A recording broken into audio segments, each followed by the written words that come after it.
80 शब्द प्रति minute. Dictation start करते हैं 5 सेकेंड बाद।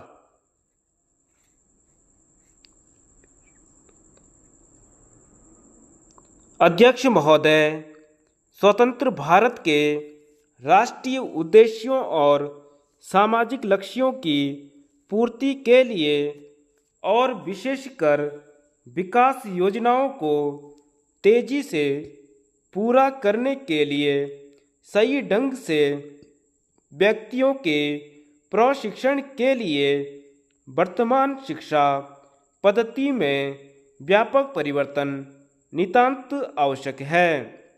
शिक्षा मंत्रालय की माध्यमिक शिक्षा के पुनर्गठन की योजना विशेषतः विद्यार्थियों को विशिष्ट व्यवसायों का पर्याप्त और बुनियादी प्रशिक्षण देने के लिए और उच्चतर शिक्षा जारी रखने योग्य बनाने के लिए पूरे देश में बहुउद्देशीय स्कूल खोलने की योजना का कांग्रेस स्वागत करती है। योजना आयोग और भारत सरकार ने भारत में प्राथमिक और माध्यमिक शिक्षा के बुनियादी ढांचे के रूप में बुनियादी शिक्षा लागू करने की नीति को पहले ही स्वीकार कर लिया है। चूँकि बुनियादी शिक्षा उत्पादक कार्यकलापों का प्रयोग करती है और शैक्षिक विषयों को विभिन्न जाति वर्गों तथा सामाजिक परिवेश से तालमेल बैठाती है, अब वह भारत की आवश्यकताओं और परिस्थितियों के अनुकूल है।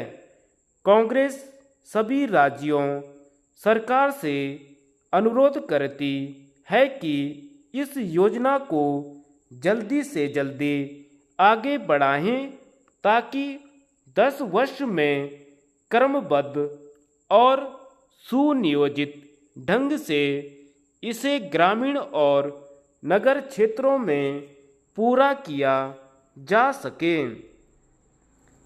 यदि विशुद्ध शिक्षा की दृष्टि से देखा जाए तो कोई भी आधुनिक शिक्षा शास्त्री शिक्षा के इस बुनियादी तरीके को अस्वीकार करने के लिए बाध्य होगा। फिर भी मुझे आश्चर्य है कि दुर्भाग्य से हमारे देश में कुछ शिक्षा शास्त्रियों ने इसकी आलोचना की है और इसे शिक्षा की आदिम अवस्था की ओर लौटना बताया है।